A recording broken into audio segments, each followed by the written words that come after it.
What's going on, everybody? Welcome to another episode of the Long Box Sessions. I'm your host, Alex Dandino. And I'm Josh Griffey.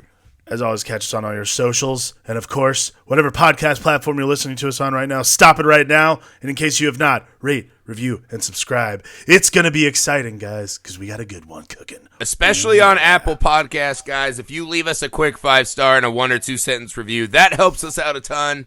You boxers have always been there for us. Also, boxers, you may find us on YouTube now. You can see our lovely faces. That's Nerd Alchemist, plural, with an S at the end. Go ahead and click subscribe. We have a good archive of stuff we've been doing. We have some new content coming your way. Perhaps even some Dungeons & Dragons and board games and all the fun stuff that you guys know from us, man. And also, if you're here as a guest from the film Alchemist, welcome. Go ahead and subscribe to both shows, Film Alchemist and the Long Box Sessions. We're just doing it all. We're all over the place. All right. Housekeeping out of the way. All right. Now let's destroy the best thing of all of our lives. Guys, we, of course, saw Star Wars Episode 9, The Rise of Skywalker. We're going to talk about it. We're going to talk about all the crazy shit that happened. We're going to talk about all the cool stuff. But first, most important part of the show. Griffey, did you like the movie? You know what, man? I fucking loved it. Like, if I'm being honest, I'll give a little context, right? So, I'm pretty insanely biased towards Star Wars. Right. You know, Marvel movies, they don't do it for me all the time. I can critique them pretty fairly. This and that. Star Wars is just my thing. Sure. And I thought back on this, right? This was kind of the beauty of this film. Because I was really fucking scared.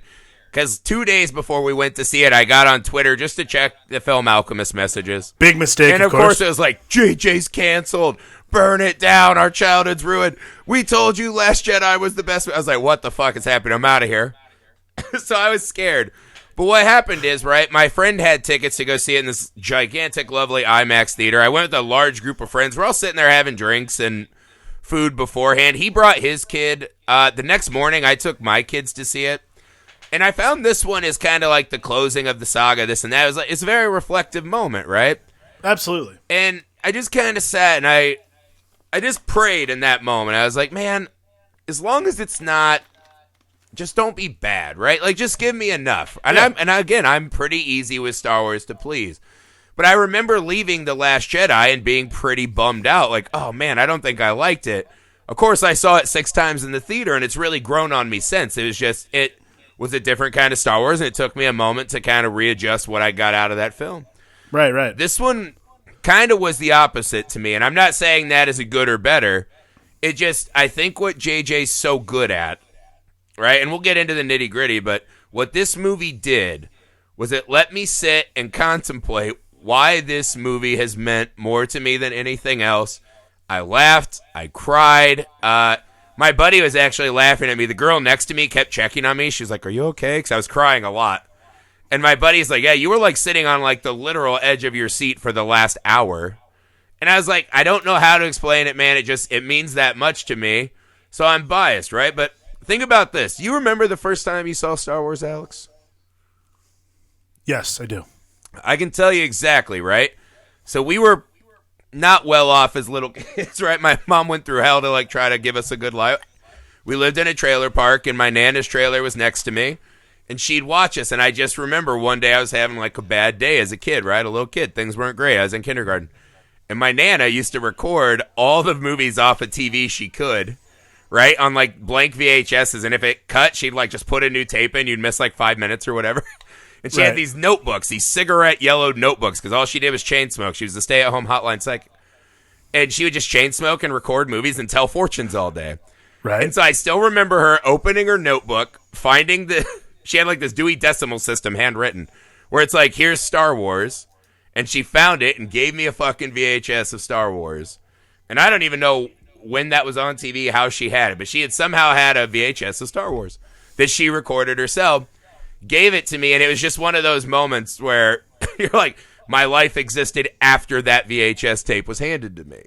Absolutely. And I've never, I guess this is getting kind of like long, but the thing that I noted, right, and the thing that I hate about Twitter now is we have to fight so much, right?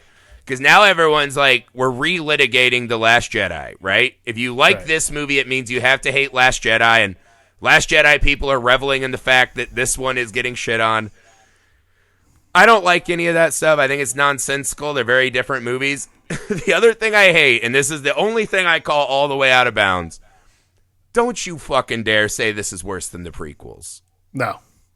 I mean, can we just call an armistice to this, nuclear tirades we're doing? Yeah, there's absolutely no way this is anywhere nearly as bad as the prequels. There's no ounce of there's no ounce of force power in the universe that would make anyone actually think that. All you're doing is trolling and saying that because you can. Like, that's a level of trolling, I think. Like, if you're willing to take Star Wars and, like, look at what had happened during the prequels and say, well, this is way worse, then you're full of shit. Like, right. I don't care how you feel about Rian Johnson. I don't care how you feel about J.J. Abrams. I don't care about how you feel. Because, look, I have my thoughts, too.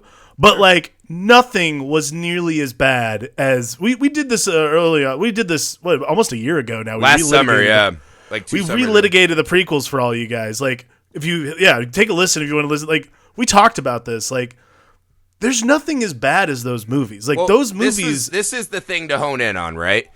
And again, if you're a person who likes the prequels, I'm jealous of you. Like, I'm sad that there is a thing in Star Wars that I just cannot acknowledge. Sure, because what I hated about those movies so much is that it was the guy who created it coming back and saying, I'm going to destroy the things you like most about Star Wars because it's mine. Right. Fuck you. Right. And it was this kind of poorly written, poorly acted, overly CG and clean and just stiff and terrible and bad. Like long monotony. And this is what I get back to, right? For all the fucking nonsense that people want to bitch about with these movies, The Last Jedi and The Rise of Skywalker are actual celebrations of the things we love about Star Wars and add a lot of value to the characters and the mythology. You can disagree with how it's done, but they are celebratory, right? Yeah, I feel great and moved, and I feel the Star Wars feeling, right? You know what's that interesting? Simple Force rising in me exists with those two movies. So just let's talk about it like that, man. Let's have a little gratitude first. It's interesting the way you describe the way George Lucas made the prequels, like, because it does feel like sort of this spite fest of like, hey, you guys enjoyed this? Fuck you. Like, yeah, it feels almost like every time you hear some super fan like, well, I would have done it this way. That, like, this is the great, like, the prequels are the great proliferation of, well, I would have done it this way, because no one could tell him no at that point because he was just the fucking richest guy in the world, essentially, when it came to these kinds of movies. So no one told him no, and that's what happened. Like, they're the three worst fan films of all time. Like, well, there's a great line that Peter Capaldi's doctor has, right? Where he sits and he goes out, the great superpower of humans is forgetting. Right? Yeah. And he's like, if you guys couldn't forget, there'd be no more wars because you'd remember how bad it hurt.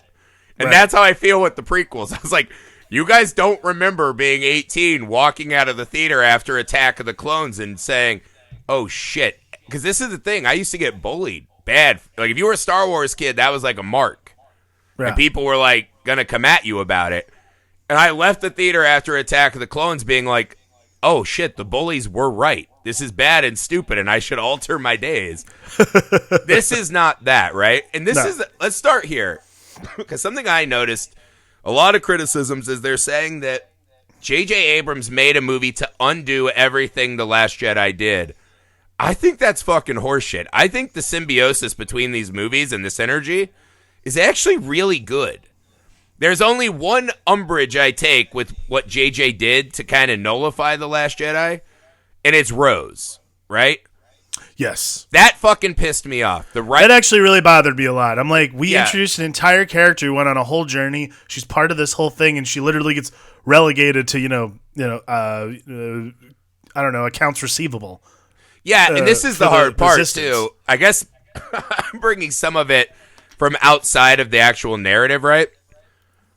But for what that poor girl went through, and to be fair, this is something we need to get up out front, because I know some people are going to give us heat for liking this one way or another. The Star Wars fandom might be the most toxic and sad of all the fandoms, and it really is a bummer to say.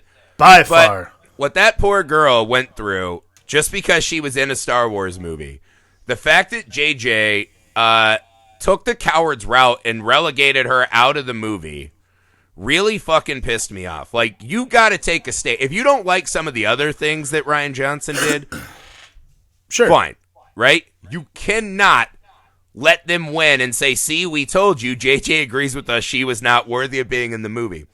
And this is something the entire sequel series has had a problem with, is they have these great moments that should have been played by characters that matter to us.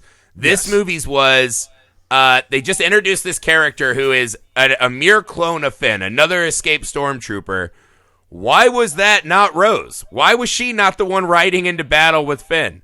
In The Last Jedi, she specifically says, we don't win by destroying what we hate. We win by fighting for what we love. Where was that? Why was she not riding into battle and helping Finn out? Like, why add that extra character just so that Lando could maybe creepily hit on his own daughter in the last scene? That's like one of those swings and misses that felt like a bummer to me. But I don't know. What did you think? Do you think this movie was just an attack on The Last Jedi? Because I didn't see that.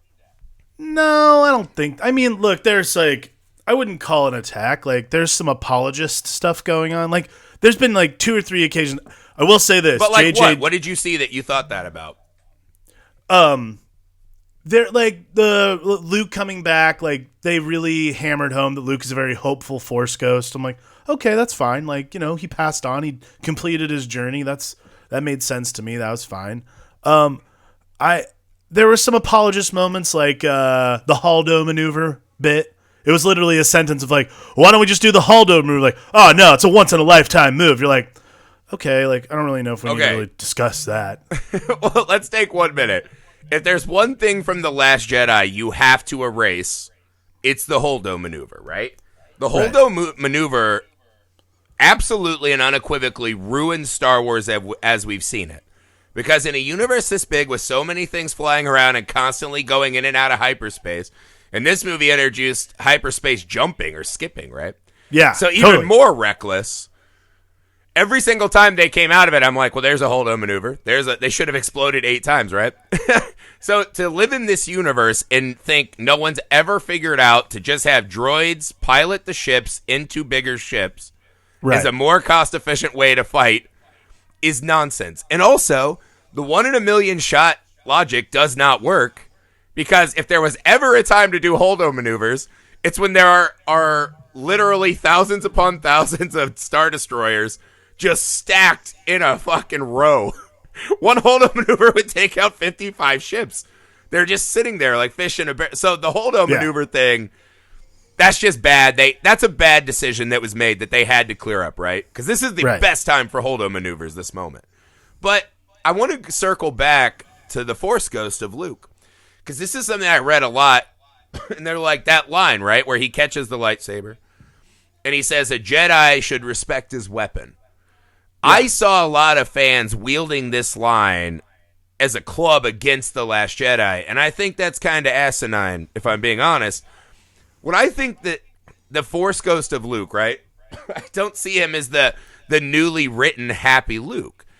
I think what I liked about Last Jedi, I liked the humanizing of Luke, right? That, man, it was hard for him, and the constant failure, that's very human, right? To be a Jedi is also to face your fear, and Luke might not have faced his fear. That's what Luke says, right? To be a Jedi, the inevitable path is face your fear. Yeah. I don't know that it was done in the most satisfactory way to everyone in The Last Jedi, but he did. Luke Skywalker, even at his most powerful, could not walk out there and have defeated that whole First Order Legion. But he completed the mission and, became one with the Force. So in this one, when he catches that and says that to Rey, I thought it was a little tongue-in-cheek. And I think what he's doing, returning to Rey in that moment, is by meeting her and training her, that relationship allowed him to leave that island and complete his circle. And I think in the moment leading up to him showing down with Kylo Ren, even in a ghost form, and now as a Force Ghost, I think he's had time to reflect on his journey. And I think when he says, I was wrong, right, and I should have been more hopeful and fought the fight, I think that's very earnest character development. No, and I don't think so that too. has to be shitting on The Last Jedi. No, but I don't think it's pandering either. Like, I think that's the other, like, that's the thing that everyone, like, what it is everyone keeps talking about, yeah, like, oh, they just keep, like, disrespecting The Last Jedi and what The Last Jedi did. Like, I agree, like, it's okay to change your mind. Like, character development is character development. Like, that's what it is. Yeah, and I think that moment plays perfectly in hand, right? That's kind of the inevitable after image of what Ryan did. Which is, Luke is out there as a hermit, and in his way, made the choice, this is how he will re-enter the fray. Right. I thought that was a lovely little extra scene with him to show that he still does care, that even in his moment of sacrifice, his kind of love for this, the Force and becoming one with the Force, crystallized a whole journey. Imagine being able to come back as a ghost and look at everything you did in totality. You would probably grow a little bit. You know what I mean? So I don't take that as a shot at The Last Jedi. I think that's the fans. I am shocked at how many people I read constantly just talking shit about The Last Jedi at this point. It's gotten so bad. Well, I just ignore it now. Reinvigorated it, but I think they play together really well, in my honest opinion. I actually do too, and I mean, I do think, like, as far as I do think this is the most. It's interesting because they seem to have started without a plan in mind, or they did. I'm not really sure, to be honest. It feels like the whole sequel, or the whole sequel trilogy has no kind of like... The sequel trilogy's through line is very muddy, and it doesn't really like do it for me as far as that goes. Like, I'm used to... I mean, I think what we're used to is a very simple, like, through line for these characters. Like, we're very used to... Like, we're used to because and therefore, like, that kind of stuff. This feels much more like filmmakers making movies, and I think that, like, trying new things like Rian Johnson did, or like really honoring the past and really looking forward to the legacy of the future, the way J.J. Abrams has with 7 and 9. Like, that I think is probably the real power of The Force Awakens and now The Rise of Skywalker, as J.J. Abrams as a filmmaker has really set this standard of, like, it's okay to love what you love in the back, but you have to also be excited about what's coming next. Like, you have to look forward for these movies to live on. Like, and I think that's something, like, I put it on Facebook. I was like, what's everyone's problem with the Star Wars movies? And someone was like, well, it's Disney marketing. They have no idea who to market to. And I'm like, you mean children? That's who these movies are for. Like Star Wars. Yeah, right? Like, what do you expect? But, like, more importantly, like, that's what these movies are for when it comes to, like, that's what it's about. Like, that I think is probably the most important thing, is it's about the next generation. That's like what all these movies have been about, is the next version of this is not going to be Luke Skywalker, and it's not going to be Hayden Christensen. It's going to be Rey. It's Rey and Finn and Poe and that triumvirate of friendship and that kind of thing. Like, that's what we're looking forward to, and that's what we want to teach our kids. Like, this is going to be my kid's Star Wars.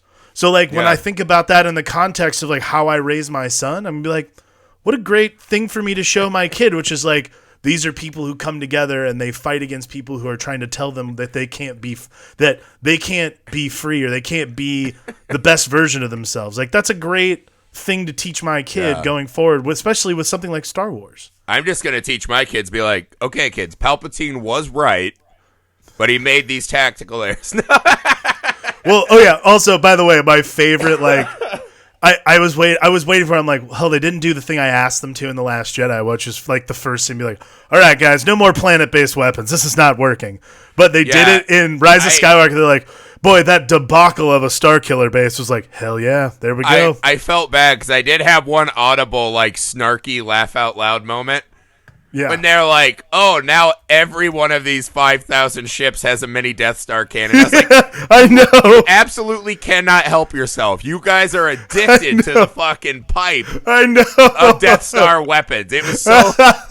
It was just ridiculous. I thought they actually cannot help. But this is the cool thing, is that in this movie, they kind of built in all of this backwards narrative armor, which I thought was funny.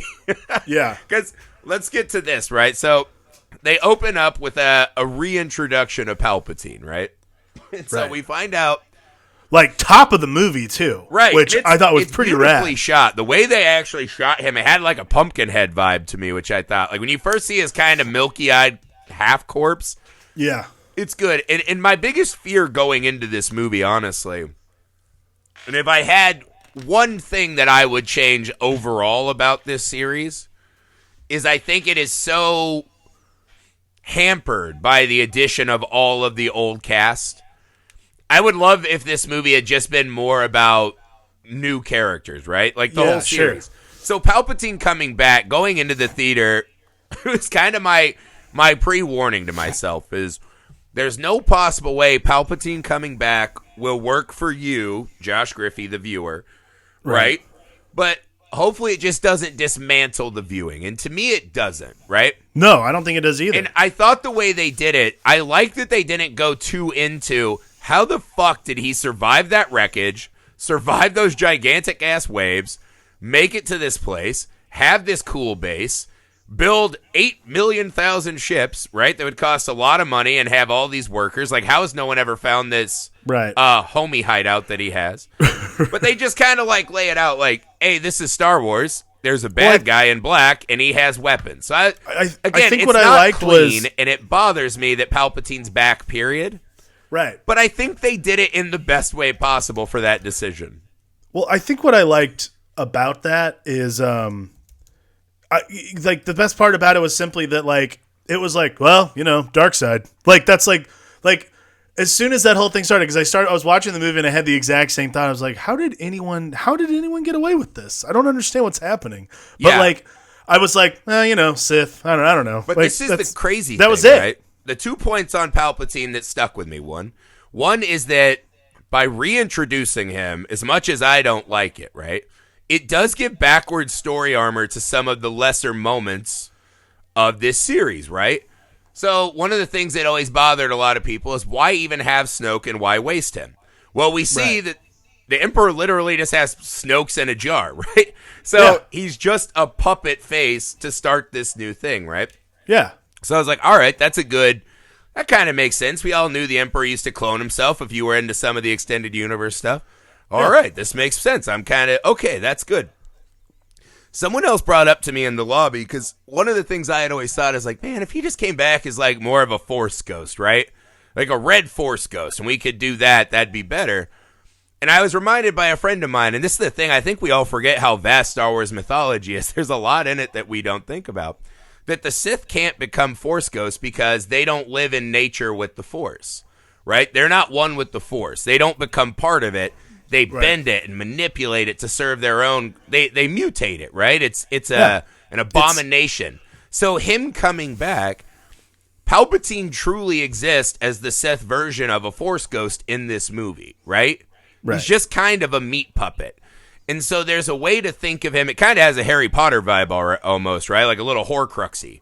Yeah. Just this meat, he somehow has managed to manipulate and violate the nature of the Force to cling to this fucking vessel.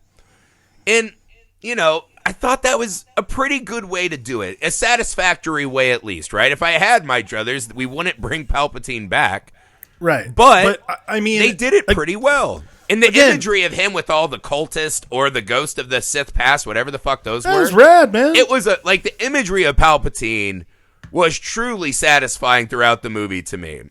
Pretty sweet. Yeah, and that's Pretty what I mean. sweet. That was my biggest red flag. And by the end, it worked for me. Like I was like, that's a pretty cool. It's fun too because it's this antithesis of how Luke's journey ends, right? Right. It's just kind of, you see Luke, who was kind of this sad hermit, almost like the Emperor, train this girl and somehow come back in the fight and have this like redemptive arc as this Force ghost, right? He's kind of made peace with his entire arc. Right. Which I wish more of the fans would do because it's lovely.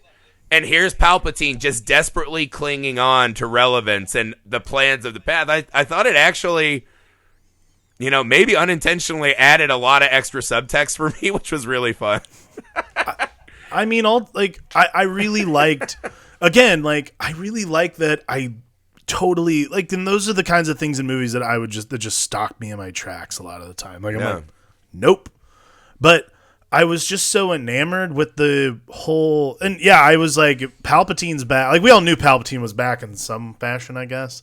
But like, the way they did it was, yeah, I felt okay with all of it. Like, there was nothing about it that I'm like, nope, I don't buy this one bit. Like, fuck this. Yeah. And like, it was funny. Like, after we got out of the theater, like, I enjoyed myself, you know. And we got out of the theater. And my wife was like, "Did you like it?" And I'm like, "Yeah, I had a good time." She goes, "Oh, I thought you hated it like the whole time." I'm like, "Why?" She's like, "Well, you kept covering your face." I'm like, "No, I was honestly just like thinking to I was like literally like going back, like, this is really interesting," and I'm trying to think back, like I'm like tracing the lineage in my head watching the movie. I'm like, this is insane. Andrea's like, you have resting hipster face. I know, right? Where it's like every scene you're like, I liked this before it was cool. Actually, you know what? You know what it was? The reason I kept putting my hand on my face is I was trying to hold back from screaming at this guy in front of me who would not shut up when everything cool happened. Every time he was like, "Yes, there it is." Yeah, like, I hate those fucking guys. But yeah, too. that was. But yeah, like, hey, at least they're not on Twitter ruining Twitter for everyone. They're at least happy. Right. Like, I read some guy on Twitter who was like, the Canto Bright segment of The Last Jedi is probably some of the best scenes in all of Star Wars. The Phantom's wrong. I read it and I was like, wow, your logic and reasoning is so bad. Right. But I was like, at least you're on Twitter starting from a place of, here's something about Star Wars I like. And I was like, for that gold star, logic F, attitude A+, like, huge fan. Yeah, like, I mean, okay, that is really kind of like, I really feel like that's the value of the entirety of seeing this movie this time around, is like, yeah, great. I had an incident the second time I saw it. As soon as the lights came up, I was getting my kid's coat on, and I just heard this guy, "I don't know what your problem is, but that one kicks the shit out of The Last Jedi." Oh, and I looked up, and I was like, you could almost just hear the woo, woo, like his, right. Tip assist. It wasn't working. And I was like, what is happening? And just these two morbidly obese guys just pointing ham fingers at each other, screaming. And so what I gathered throughout the movie is that every time something happened, the one tip assist guy was going, puh, and the other guy was getting mad because he liked it. So right. they both, the moment the movie ended, instead of like reflecting on what they saw, just waddled to their feet and started berating each other. Right. And I was just like, boys, if this is you, I will end you. No, but all right. So let's jump to. But yeah, What did you think of the Rey's parentage reveal? It was cool. I mean, they kind of gave it away when the Force lightning thing happened. I'm like, yeah, okay. Dead giveaway. And like at that point, I was like, oh God, get it in your brain right now. And like let it like wash over you and really consider it. And like I've had a couple of days now to kind of think about it. And like I was like, what do I? So your initial reaction, I'm taking it, was you did not like that. Initial reaction was like, I had a feeling this was going to like, it was going to be like her parents being nobodies was not necessarily a nobody thing. Like, I'm like, that just doesn't, like, that concept I knew would be a little bit retconned, even if like they hadn't, even like if Rian Johnson knew this was what was going to happen. Mm-hmm. Like, the idea, I was like, oh, I know, it's like, I feel it coming. And like, so when it happened, I'm like, huh.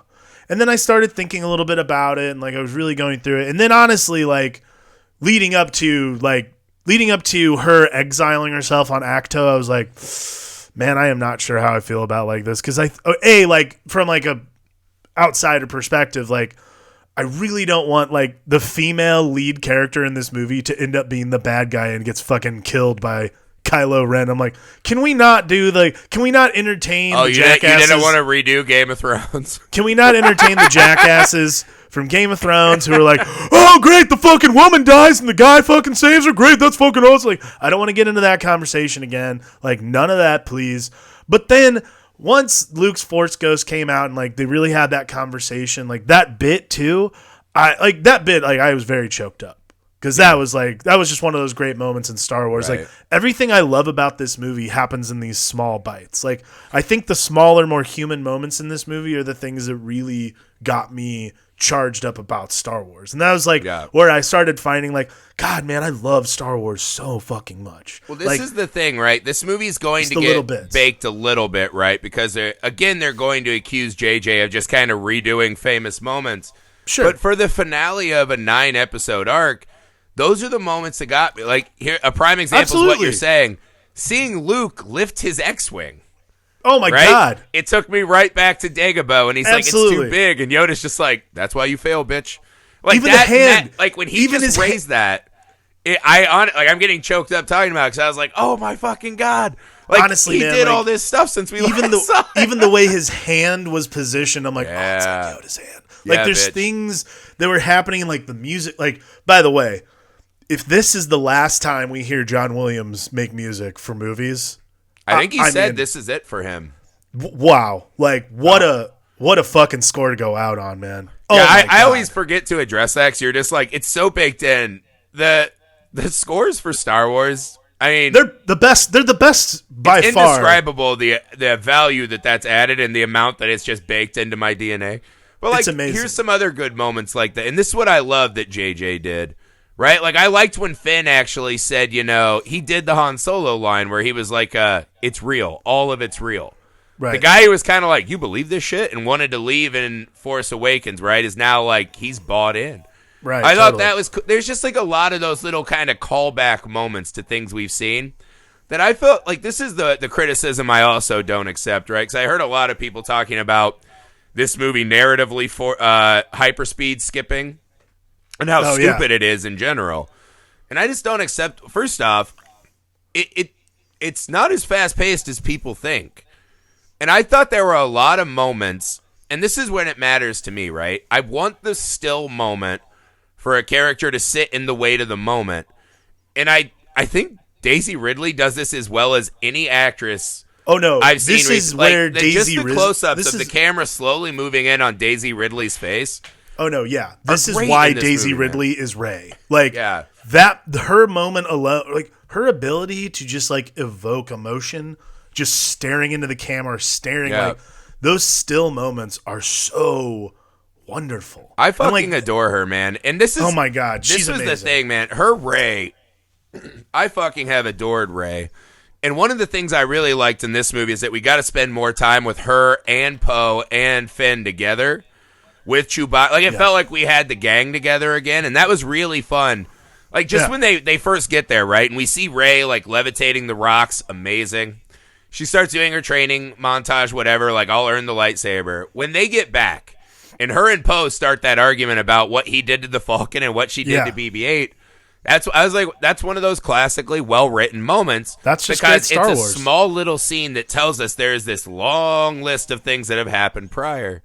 Right. I just really, I liked that kind of stuff a lot. I thought I love Poe Dameron. This was the movie that he got his groove back, and I really liked it.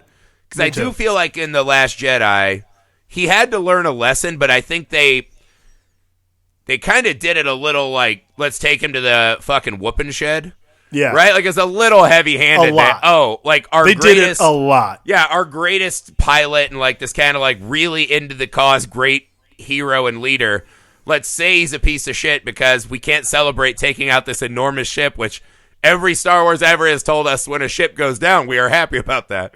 Yeah. And then we can't just tell him the plan so he doesn't mutiny. Like, they really took Poe to the woodshed in the last one. The fucking considerable spanking Poe had to get the entire movie by everyone. And I understand him, like, the hotshot pilot needing to learn a lesson about moving from hotshot pilot to command. That's a good story arc, right? Like, I get that. It just was a lot. It was really fun to just spend time with Poe. Like, Oscar Isaac is just... He's amazing. I actually walked out. The same thing I told Andrea. All three of them are so good. And John Boyega's fantastic as well. Every single character, every actor in this movie is so well cast. Like, there's no one who, like, turns in a weak performance. Like, everybody, again, even Kelly Marie Tran, who I absolutely love. Like, she has, like, that moment on the when they're blowing up all the Star Destroyers, she has that moment, she's looking out at Finn, and I'm like, I could have gotten 20% more of this, and this would have been a perfect movie for me. Because she's just wonderful, man. No one is bad. She should have been on the gun with Finn. Totally. The 100%. problem is, and the only out I'll give JJ, right, is because Poe and Finn are 100% banging, if not dating. Like, no one interacts that way that is not in a relationship of some sort.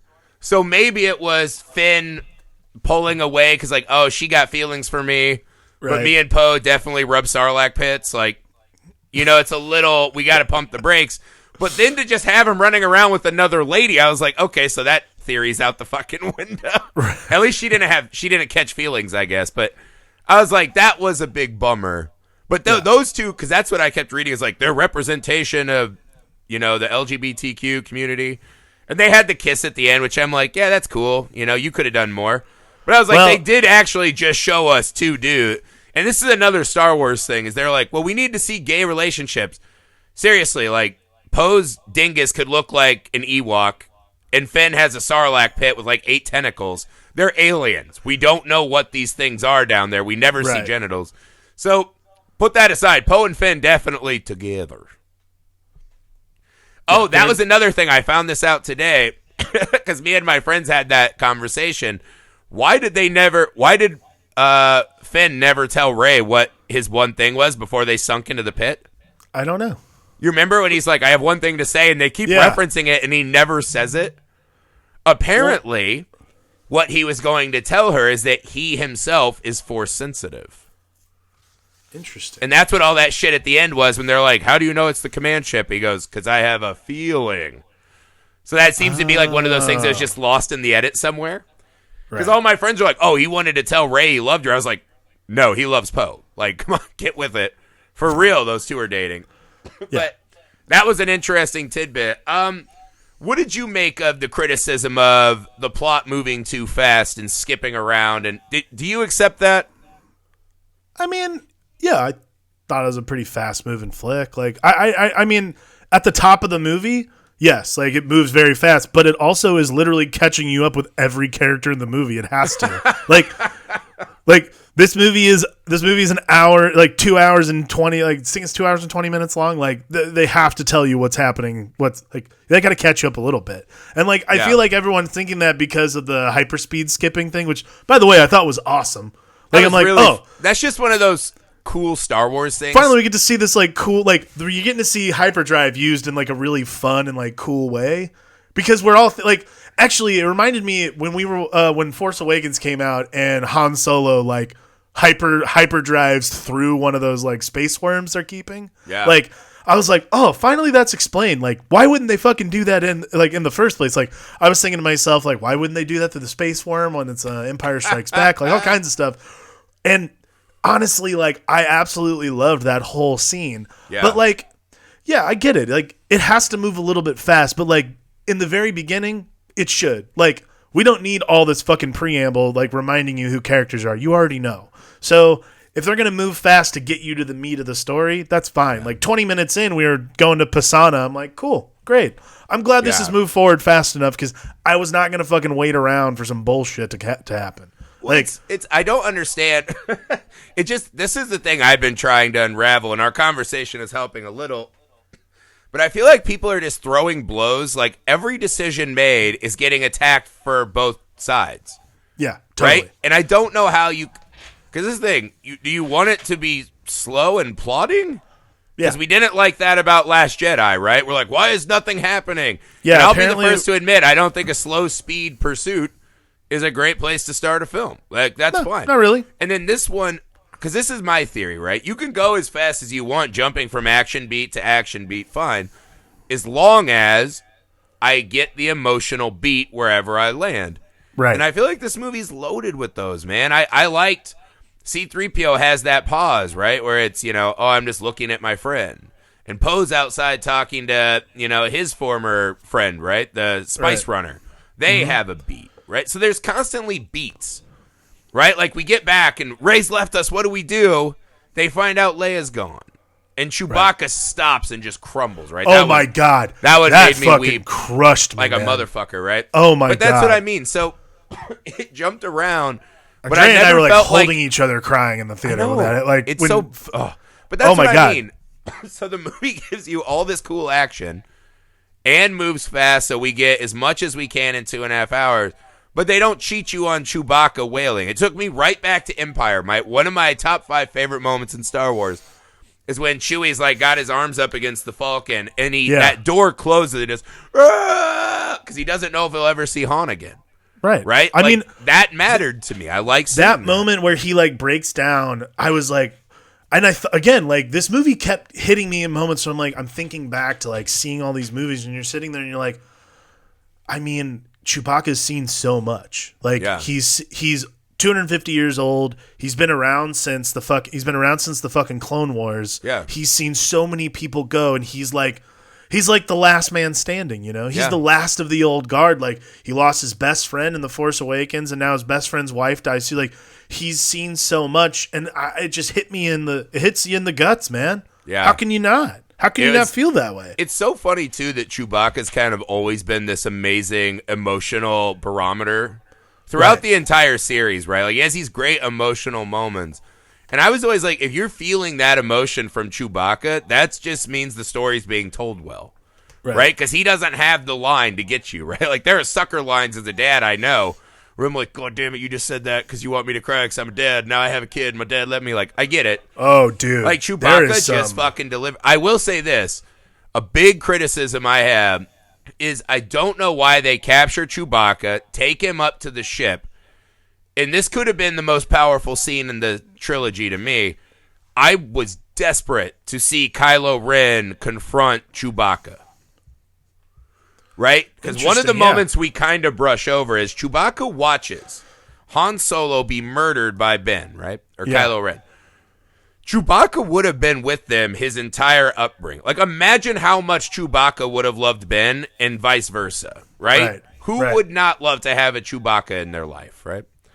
Big, protective, lovable thing that's just on you, right? You are the offspring of his two favorite people in the universe. So they would have had such a tight bond. And then he got to see that moment, right, where it all falls apart and his friend dies. The fact that we did not get that beat between him and Kylo Ren felt like an enormous missed opportunity to me. Imagine the emotional devastation. Because this is the way I saw it in my head, is that Kylo Ren starts like yelling about, you don't understand the pressure I'm in, but, you know, doing his little emo teenager thing. And what if Chewbacca would have just stood up and you think he's going to try to strangle him and he just gives him a fucking hug? Because no matter what, he's just the last one there, man. Yeah. I was like, awesome. I wrote this like whole soliloquy in my head. And I was like, they captured him. I'm getting the scene. I'm ready to cry. And I did it. That is like, that is one of those missed moments to me. And I was like, if that's on like deleted scenes, I'll be so happy. Because that's the moment. There is this huge understory between those characters that we never get to, man. That one kind of hurt my soul. There is a missed opportunity there. But again, there's so much going on emotionally in this movie, I think, that it gets made up for in other ways, which it's fine. Yeah, that is like an amazing emotional payoff, and it's sad that we weren't able to get something like that. But like, you do get, you know, Finn meeting people that he's inspired. Before we jump off, though, the scene when Chewbacca is sitting on the box, and they're just like, "Come on, buddy, we need you," and he reluctantly gets up. I was like, "That's the biggest mood in Star Wars history." I was like, fuck, dude, that hit me so perfectly. Totally. Yes. That might be the most perfect Star Wars moment of all. As soon as that's a GIF, I'm going to just use it all the time and be like, that's my mood every day. I mean, we are dads, so that is like big mood stuff right there. That is a mood right there. I'm broken and destroyed. I've seen too many things in this war. All right, that's need grapes. I'm back. You know what I mean? Oh my god! All right, let's talk about some Kylo Ren, man. Ooh, the redemption. Yeah, because I'll say one more word on the narrative jumping from planet to planet too fast. I think that's a bullshit straw man. I think that's a bit of a straw man argument to me. Because again, you can do as much as you want. Yeah, people are literally saying. I've done. I had a friend who described it this way, right? My friend Brian Wilson, who's been on this show, I love him dearly, but I think he's one of those Star Wars fans that kind of has just become used to hating Star Wars. Right. And I think it's the benefit of us doing podcasts like this is that you learn, like when we talk about like the greatest movies ever, you realize that even those movies aren't perfect, man. Like you still have to do some work and this and that. And I think that's a good perspective that's helped me appreciate this even more, man. And plus I have kids, so I'm extra nostalgic about this shit anyways. Right. But he said that Rian Johnson made the smart Star Wars movie poorly, and that JJ makes dumb Star Wars movies well, and that we could never have both until Denis Villeneuve made his movie or whatever, his Star Wars movie. And I was like, first off, I don't think The Last Jedi is the smart movie made badly. I think that's wrong. I don't think JJ makes dumb movies. I do think they're made well.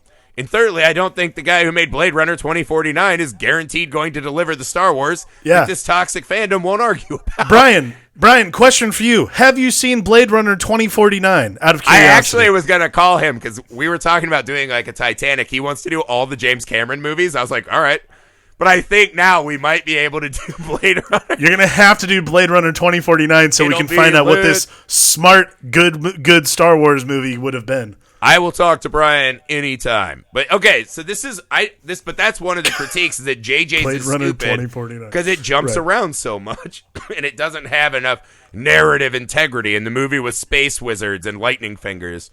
Yeah, so wow. I just think that's nonsense because to me, Star Wars is about emotion. It's the big space opera. Yes, right. It's a space opera. You know, beyond that, from a story. It's beyond just space opera. It is literally it's a fucking Joseph. It's a hero myth. That's the whole point. Yeah, it is like so much bigger than like. What a weak Star Wars argument. is always melodrama, right? So, but this is the thing. You just show me cool Star Wars shit, and then you let me have the big emotion with the character I'm truly invested in, right? That's all I want in a Star Wars movie at this point, man. Right. I've read and seen enough Star Wars that I'm there for it, right? So, unfortunately, our Star Wars is not written by Aaron Sorkin, so I guess we just have to move on. The old walk and talk? That would be exciting. That's the fucking Star Wars I'm looking for. The walk and talk. Back to Kylo Ren, right? Because this is another thing that people are ripping this movie for, is that the Kylo Ren arc is not earned and believable. What? Where do you fall on the seemingly almost instantaneous redemption of Kylo Ren? I guess they've only seen this movie and did not watch the others. Whoa, copy that. All shots fired. All right, come in hot. Let's go. Defend your hot take. Let's go. I don't really think that's a hot take. If you've watched the other two movies, surely you understand that this guy is literally like a house divided. Like, He literally has to murder his father to feel like he's finally submerged himself in the dark side, which clearly he hasn't. He has this weird communication throughout the entirety of the second movie with Rey, who literally they constantly go back and forth talking about how like, you don't know who you are, I know who you are. You don't know who you are, I know who you are. And finally, at the end of this movie, he finally understands who he actually is. He's been trying to be someone else the entire time. He can't deny who he truly is. He can't deny the actual good in him. It's like the best case scenario of fucking Darth Vader at this point. You don't think there's any part where it's like, we're kind of brushing that murdered his father in cold blood thing under the rug pretty quick? No. I have a theory on this. Murdered his father in cold blood is not brushed under the rug. Literally, everyone reminds him of it every time they see him. As they should. That's a big They fucking totally deal. should. That's but it's not brushed under the rug. He literally sat there, he did it, and then he has the moment Here's my the theory, of right? Han I have a Solo. theory on this, because I agree. When I saw it initially, I was like, there's no fucking way this is like a spontaneous redemption, right? No. I couldn't buy it either. But I actually think the movie layered on a couple explanations, right? So one, the dyad in the Force introduction, right? That him and Rey are inextricably bonded to each other. Right. I think they are constantly pulling each other to the middle. Yeah. Right? So I do think there's a nature of him that could not fully resist the draw of her anyways. Absolutely. And that her true north was just stronger than his, so he was inevitably going to be pulled closer to the light than she was to the dark. Right. I thought that was a good addition, right? I like this kind of explanation of why can't she keep pace with him even though he has more training and, this and that. Why is she so wildly strong fast? I thought that was a cool addition to the story, right? Also, it's just kind of one of those extra fun layers in Jedi and Force mythology that the Force is constantly adding these things to balance itself. right? I think that's a fun addition. The other thing I thought, right, because we do see her give life energy to him. So there's a little bit of, there's kind of this dirty bomb moment where perhaps that goodness is somewhat infecting him on a, smaller level, right? God forbid, I will not say that it's a metachloric level because I don't accept that. There are no metachlorians. Qui-Gon Jinn was a Scientologist. Neither here nor there. The moment that stuck with me, because this was another moment I felt like was a missed opportunity, right? I wondered why Leia didn't do the face-to-face with Ben. Ben clearly loves his mother more than his father. We'd already seen the moment with his father, right? I wanted Leia there. I think this is probably a production thing, right? That they just would not have gotten as much emotional punch with the kind of, No, I mean, I'd say first and foremost, that's exactly what it is. Like, you can't. But, right. They did enough. But here's my theory, though, right? Because that's what I think people will say on a production level. My theory is that moment was actually Leia talking. Because that was not Han as a Force ghost. And I don't think Kylo Ren is just talking to a memory he's projecting, right? Yeah. I think that is Leia redeeming her kind of sin in this story, which is she sent Han to his death, right? I could buy that. So I think this is the moment where she is playing the part of Han Solo, giving him one last redemptive moment and making him not in vain. And one of the reasons I thought that too is because when Kylo Ren breaks down, right? So this is the mother forgiving Kylo Ren for what he did to Han Solo, which also reflects back to Ben being able to forgive himself, right? But the moment where he's trying to say, because he calls him dad, first time I started fucking crying bad. Yep. But then the moment is when he's starting to say, I love you or I'm sorry, Han Solo says, I know. That is Leia taking us back to the carbonite chamber. To me. And this is my theory, too, is that I don't know that Kylo Ren is all the way redeemed. I think his mother's spirit is bonded to him the entire rest of the movie, because when does Leia's corpse disappear? The moment that Ben sacrifices himself and she is pulling him into the afterlife. We don't know that he'll become a Force ghost. Everyone we've seen disappear like that has become a Force ghost. Right. But I think that's what Leia... So I think Leia being so bonded to him maybe is acting as this kind of Deadpool healing factor, right? Like, I'm still cancerous, but it can't grow anymore. It's kind of negated because of Leia's goodness and Rey's goodness being bonded to him. Yeah. What do you make of that? Well, I mean, yeah, that's the Leia mother's not love. disappearing until Kylo does. What do you make of that? I mean, yeah, that's the mother's love, man. I mean, that's what it is. Like, probably the most important thing about Ben Solo's journey is getting back to being Ben Solo is that I totally 1000% agree with you, by the way. Like, Leia is Ben's redeeming quality, is that you, like, no matter how far you stray, and like, look, I'm a parent now, and Andrea's a mom, and she absolutely, I think, even if our kid became fucking Palpatine, I think she'd probably be like, he's still my kid, though. No. Like, that, there is... If my kid only could build Death Stars, I'd be like, you're such a bad villain. I'm so mad at you. Be better at killing. Well, I'm not saying he's going to be... I'm not saying that, but yeah, I mean, like, but it is like the redemption of a mother's love and, like, the constant power to pull you towards the light. That's, like, that's really the beauty of what Kylo Ren's journey is to me, is, like, it's about family. It's about how powerful your family is, and how, like, it's not about the name you have. It's about the love that people show for you around you. Like, even going through the universe and killing people and doing all kinds of stuff and, like, doing things that are just absolutely supposed to be pretty deplorable things. Like, literally taking over the First Order and becoming, like, Supreme Leader Kylo Ren. Yeah. No matter what, though, she's still that's your boy. That's your son. And I agree with, I think it's the fact that his mother could still love him, because he says multiple times in this series, I can't go back now, and tries to tell Rey, you can't either. Leia's letting him know, all the Star Wars shit aside, man, you're mine, and I love you, Ben. Totally. She calls him Ben. I think that little igniting factor is enough. And this is the other thing I take umbrage with this argument. I don't think Kylo Ren is redeemed by the end of the movie, right? Like one moment of being halfway decent is not a redemption, because what we really see Kylo Ren do is chase her down. Right. Right? He comes in, he beats up his lackeys, the Knights of Ren. Right.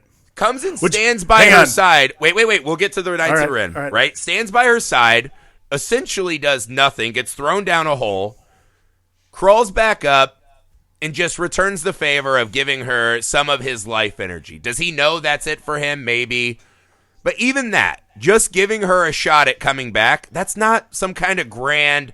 That's not like him walking into the Rebel base and getting hugs and handshakes. Right. It's just he had one moment of decency. But I don't think that means much. Okay, but by that respect, means a lot, then, but you know what I mean? I don't think it's a by that redemption. respect, then neither. I mean, I don't really think anyone who lives within the dark side that long. Like it's how I always felt about Darth Vader.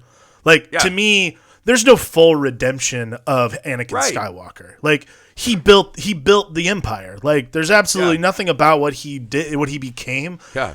Just and because also he did not kill the Emperor, so he really did not. Clearly, he super didn't do anything cool. But like, there is again, it's a very honest and earnest emotion, which is just like you feel that for your child. Like I can tell you definitively as a parent now, like that you'll always feel that for your kids. So like, no matter what, that doesn't change who you are. You can like put on all of this extra shit, and you can be shrouded in darkness.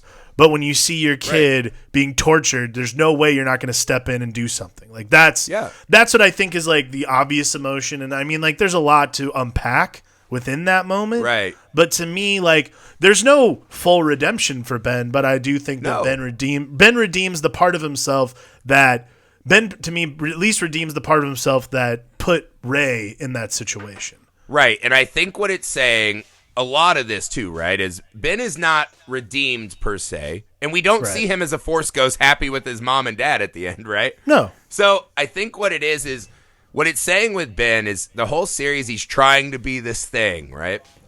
And I think what they're saying is just the natural draw to just being decent is an overwhelming force of nature, right? It just makes more sense at times. I know other scientists would argue that it's more logical to be mean and evil, whatever. I think for him, this is his natural state. And for the first time in a long time, he is defeated. He just realizes he's defeated constantly. And he has one moment of just, fuck it, I'll see what this feels like. And that makes perfect sense for a wild, emotionally driven, unmature guy. Right. And I think just because he does one moment of decency by returning the favor and gifting her life energy, don't call that a full redemption. Don't say it's unfair and unearned. Because that moment is very earned. She healed him. He healed her. Seemingly had never seen that before, so maybe didn't know that was it for him. I don't think it's this huge, grandiose, altruistic moment. Right? So I don't like I actually thought Ben's arc came to a pretty fulfilling conclusion. Oh, yeah. I mean, I think if you look at it as like, oh, he's cleared of all his sins. He's the hero now. I can understand that, but he's not. But he's not. Like, look, because he fades into, again, like, just because he becomes one with the Force, that doesn't mean he's redeemed of the sins of the past. Like, again, I think... If they had shown him as a Force ghost, sure. Yeah, but they didn't, and, they shouldn't. Like, it's a big deal. Like, what it is it's hard to describe. But, like, to me, like, ultimately what it is it's the legacy of... It's the legacy of the Skywalker family. Like, and that's really kind of what this movie also is about, not just because of the title, but like the legacy of Skywalker itself is so important and intrinsic value, and the value so intrinsic to the Star Wars universe that it transcends evil and strength and all this other stuff. And what it is about love and compassion and what real family is, because that ends up being really the theme of this movie altogether is like, love and friendship and family, like those are the things that will carry you through. Like even Poe at the end there, he's like, "I'm sorry, everyone. Like I've led you into this, And then you fucking hear Lando be like, we got it, man. Like, that's And I know people think that shit's corny, but how does that not choke you up? Who the fuck cares, man? How do you not get choked Star up? Wars, that was just fucking rad, man. Yeah, it was great. How do you not get awesome? Things that are corny, by the way, don't mean that they're bad. Corny stuff sometimes is just corny because it's going to get you choked up. That's part of being corny. That's nice. Yeah. And also, guys, let's all agree that in life, we rarely have Lando and the cavalry show up. Sometimes it's nice to go to a movie and think that shit could happen for you. Isn't it isn't it nice when a bunch of your friends show up to help you out? Like, that's great. Yeah, no, man. But I think you hit on the greatest point of this movie, though, right? Is, again, I like the big thematic, emotional delivery. And I think people keep saying that shit's not there because of all the action, and that's what bothers me. It's wrong. I love the fact that the ending when Rey and BB-8 are standing there in the dual suns weeping. I like that she buried the Skywalker sabers. I know people were mad, like, why did Leia get rid of her saber? Well, like, guys, come on. All that aside, that was a great moment of, I will put the Skywalkers to rest. And then this girl who constantly, who are you? Who are you? Not judging her by what she is or what she does. Tell me your family's name. Tell me this. Oh, now you have a name and it's Palpatine. We know you. We know you. You're forced in a box. She made her own choice, man. She was all the Jedi. Defeated the, legacy, the stain of the Sith. And she goes out and she just says, you know what? I will choose for myself. Because that's what I am. Like, it's the moment in the series where she fully chooses her fate. Is I will choose to live as a Skywalker because they meant a lot to me, man. And that was just, it was a beautiful moment. She built her own sabers. She buried theirs. At Aunt Beru's house, and Uncle Lars is like, what the fuck? It was just really cool, man. And again, it was her. That was her moment of, I'll name myself. I don't need to know who the fuck, where I came from, or what any of this was. I know that shit now, and it didn't change my course, right? It didn't change me. Right. And that scene, this is another thing that people bitched about, and this made me fucking furious. They're like, Palpatine's dumb enough again to keep frying himself. I was like, guys, Rey can shoot force lightning. How do we not know that that's her shooting the lightning in him? Right? Like, guys, use a little bit of imagination here at times. Like, I thought just her embracing of who she was, and not this her and Kylo Ren, they have to be together to be powerful.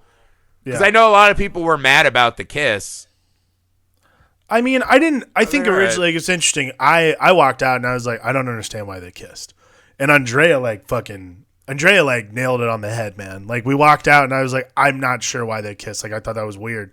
She was like, why wouldn't they have kissed? I'm like, there's no, like, she's like, there's clearly, like, it's not about, like, romance or any other bullshit. She's like, they clearly have something between them. Like, it's about, and, like, again, like, it's the dyad and it's the whole thing, but, like, it's about more than just, like, romantic love or so on and so forth, because that's not what that moment. But again, like, my wife's smarter than me, and we walked out of the movie and she had to explain it to me because I'm dumb. But, like, that was like, but again, I the moment afterwards, I'm like, oh, I guess that does make sense. Like, that is, like, a really tender moment of, like, it's not, oh man, we're so close to fucking. Like, it's much more about, like, like, well, imagine too, right? They're bonded by this. Thank you. This bond of the Force, right? Like Andrea said, they have a personal connection that is shockingly deep, right? Like, deeper than we probably have bonded with anyone in our reality. Absolutely. Bonded to the point they can talk across space and time and actually physically alter each other's reality. That's how closely they're bonded. Yeah. And the whole time it's been this very combative moment.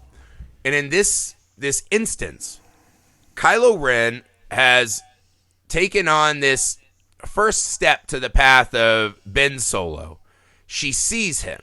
She knows that he has given of himself. He stood with her. This is Rey's greatest triumph. She pulled him back, right? Totally. And not all the way, but she pulled him back long enough to do one good deed, right? And don't call that a full redemption, but it's not a full redemption, but that's something, man. Like, and so for her to look at him, man, it's just this overwhelming feeling of joy. And like you said, if they had gone from that into get them titties out, let's start beating cheeks, you'd be like, well, that's That's a rough decision for this Star Wars movie. I'm not sure how this. I'm not sure if we should end a Star War in this way, but I can still smell the stink of your burning grandpa over there. Gross. Like that would be weird, right? But I think Andre hit it on the head. It's just this wildly intimate, overly joyous moment. Totally. I don't know. I thought it was kind of a lovely little moment, and I mean, I don't know. People can argue because I saw someone like, this is a terrible message for Star Wars little girls. Because it's saying if you just let into like a man nagging you. I was like, to be fair, I think in that moment that would be Kylo Ren giving in to Rey nagging him. Yeah. First off, Rey won the nagging battle. Yeah. But pretty hard. I don't know. I took it as just this like triumphant moment of celebration. I didn't take it as like a super sexy moment. No, it's a moment of gratitude and love, and that's like the whole point of the movie itself. So. Yeah, ultimately, I also gotta give props to Adam Driver, who just looks real dashing in a scoop neck sweater and his blowout when he's Ben Solo again. Woo! I gotta tell you. So now we gotta talk about the thing everyone else is pissed about: the Knights of Ren.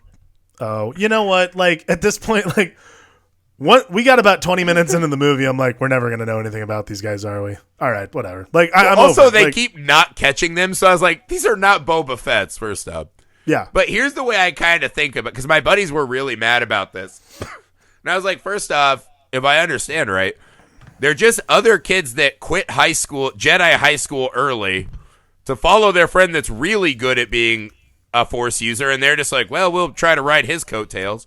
They never, like, so essentially they're like high school dropouts, like Hogwarts dropouts. They just follow this one really tough guy, get jobs they're not fully qualified for, and then we're upset that he can beat all their asses? Yeah. Come on. I was like I get it. Like, I did think there'd be a scene where Chewbacca and Finn and Poe would be, like, throwing blows with these guys. That would have been cool. Yeah. But it's like, I mean, at this point, this feels like a microcosm for kind of the problem people have with this trilogy, is we set up all these things we thought were going to be really important and cool to us, and by the end, a lot of them disappeared. Right. Snoke, the Knights of Ren, Rey's origin, like a lot of this stuff just didn't seem to matter as much as we thought. But a lot of people were really mad about the Knights of Ren. Well, like, I was actually, because I walked out too, I was like, God damn it. I'm like, honestly, it was much more like, man, I'm never going to know what the fuck those guys are supposed to be. But it's interesting too, though, is Charles Soule, who writes a lot of Charles Soule, who writes a lot of the Star Wars comics that have come out through Marvel now, actually is writing this Rise of Kylo Ren book, and in it they actually pretty much explore all of this shit. And I'm like, oh, well, if I really cared enough, I'd probably read that book. But like, well, also, I don't think you should have to do reading assignments to get a movie. Like, just don't put them in the movie. They're not that. That's cool. not what I'm saying. But what I'm saying is, if I really need to know, there it is. But other than that, like, yeah, like at first I was like, God damn it, like these fucking guys have been around the movies like for the last like fucking 10 years of our lives, and I'm never gonna fucking know what's going on. I'm like, do I really give a shit? Like, like fucking Chewbacca just had a breakdown in the middle of this movie. Like, I'm in tears. What do I care? Like, this movie's wonderful. I shouldn't even give a shit about it. Well, let's talk about some other... so people were mad about Rey being able to easily solve the puzzle that Luke couldn't solve. Again, I think that's explained pretty well in the movie, which is Palpatine's pulling all the strings, right? Seriously. So when Luke's there looking for the dagger, maybe that's not there. Maybe Palpatine's like, hey, put that shit back. I want her to find it easily. It's not buried, right? It's under like a couple grains of sand. Yeah. Palpatine's a manipulator. Why didn't Luke go to Endor to make sure Palpatine's dead? All right, well, he might have walked around, not seen the little half a body. Right. And then Palpatine's room is only opened by his DNA. So Luke didn't get to go in and have the Force experience. Yeah. Right? Because Luke can track these objects heavy in the Sith. Whatever. All right. I mean, I think the fact that Palpatine's manipulated enough to have this gigantic fucking Final Order fleet means that maybe he could hide and or lay breadcrumbs for people trying to find him. I think it's been established for a long time that the Jedi are fucking terrible at tracking Sith movement. So I'm not super shocked that Luke Skywalker wasn't able to figure out what the fuck was going on. Right. Yeah, I don't know, man. I think the way I will summarize this, right, is I left the movie exhausted from crying, and I just felt like this great emotional release. I enjoyed my time with these new characters. I sat there long enough to realize that I really am emotionally invested in Rey and Poe and Finn, and I really like them. I really love BB-8. Yeah. I love Chewbacca, man. It was sad to say goodbye. Like, the Carrie Fisher stuff was really hard. I felt really hard to say goodbye, and seeing Han Solo again really rocked me in a way I didn't expect. Seeing Lando again, right? I was just like, why are these people just popping up? But it just reminds you, that's what I took from this movie, right? Is I got to have one more emotional goodbye with friends that I knew were leaving me. And I was happily surprised, right? That I do have this emotional bond with them. Because to me, that's what's missing from the Star Wars movies I don't like, is that I have no emotional attachment to what's happening on screen. I can deal with anything if my heart's in it. And this series has that for me, man. And I thought they did a great job of letting me have those emotional moments, right? When Rey does I am the history of all the Jedi and all that. And every scene is just on Daisy's face was great, man. And I just loved spending that. The emotional payoff to me was fine. And nothing in the movie is so indescribably horrible that I can't enjoy those emotional moments. And again, I actually left, like, I would do another movie with these. Like, I'd love to see Rey and Poe and Finn hopping around some more. Like, I'd do that again. But absolutely also, watch another if this one. is the last time I saw them, it felt worthy. I'm really excited to go on to other Star Wars universe, like The Mandalorian's been exceptionally good. It's fun. This is just a great universe. And this felt like a celebration of all of the things I love about Star Wars. Yeah. And I know that everyone keeps waiting for the Godfather 2 version of Star Wars. It's going to be the most perfect film ever made, and it's going to make everyone happy. I'm just, like, I imagine that movie kind of like Rey. It's this, we are trying to project all of these things onto every Star Wars movie to make it what we want. And at the end of the day, man, a Star Wars movie should just be like Rey and name itself. This is what I am, and this is what I have to give you. Also, let's be totally honest with ourselves. If you wanted to watch a fucking 4-hour Star Wars movie that apparently is the best movie ever made, you just go watch these movies again. There you go. We want to go back to Canto Bright, but we want to see Space Fredo dancing around a little. Yeah, we want to see Space Fredo. We want to watch Space Cuba get ransacked. We want to see... That's what we want. We want to get the I knew it was you. That's what we want. We want that moment between, like, who'd that be? Like, probably it'd be like Finn and it'd be whoever the guy with the mustache was in the last one. Justin, whatever his name is, little mustache bro. But this is the thing, man, right? You leave the theater on this one and you just knew. I was like, for the people who are determined to not like this and who haven't liked the movies prior, they haven't thought they were enough. I already could see the things that they were going to attack and they were going to hate and the things that would let them justify their own predetermined feelings, right? Yep. And that's fine, man. Not everyone's going to like it. I talked to this guy on Twitter today, our friend Ivar the Boneless, I think is his screen name. Whatever. And he was just like, hey, man, I'm glad you liked it. I didn't have an emotional response. Fair enough, dude. But I think the thing that bothers me is the unfair criticisms, right?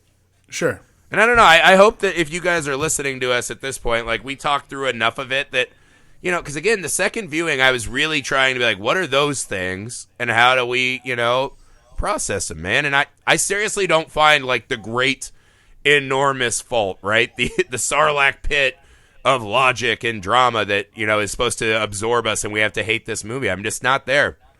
Yeah. Did you feel emotionally satisfied, Alex? Yeah, man. Like, honestly, to complete... we're at the end of this saga. It's the end of the story of the Skywalkers. Like, the moment is over, and I feel very... I felt fine. Like, I felt really... I felt the emotional payoff that I think all of us needed to end this trilogy, to end this entire expanse of 9 films. Give me a brief, like, on the trilogy as a whole. As a whole, this is the greatest. This trumps any and all Marvel Cinematic Universe stuff. This is the greatest. Shots fired! This is the greatest cinematic story to tell. It's a space opera. I am a Star Wars over Marvel guy too, but I mean, look, I love Marvel, and I think they're fun movies, and it's great. It's great time at the theater. But like, this is the greatest hero myth ever told on film. Like, I can already hear the thousands of portly sausage fingers typing in. What about the prequels? I'm not going to fight you on that. That's fine. It's fine. Like, look, those movies were bad. Look, we've established early on in the show those movies were bad. Like, there's just no way around it. But like. It's still unfortunate, but like it might be unfortunate, but it's still part of the story, and it's part of the Skywalker Saga, which is about the unfortunate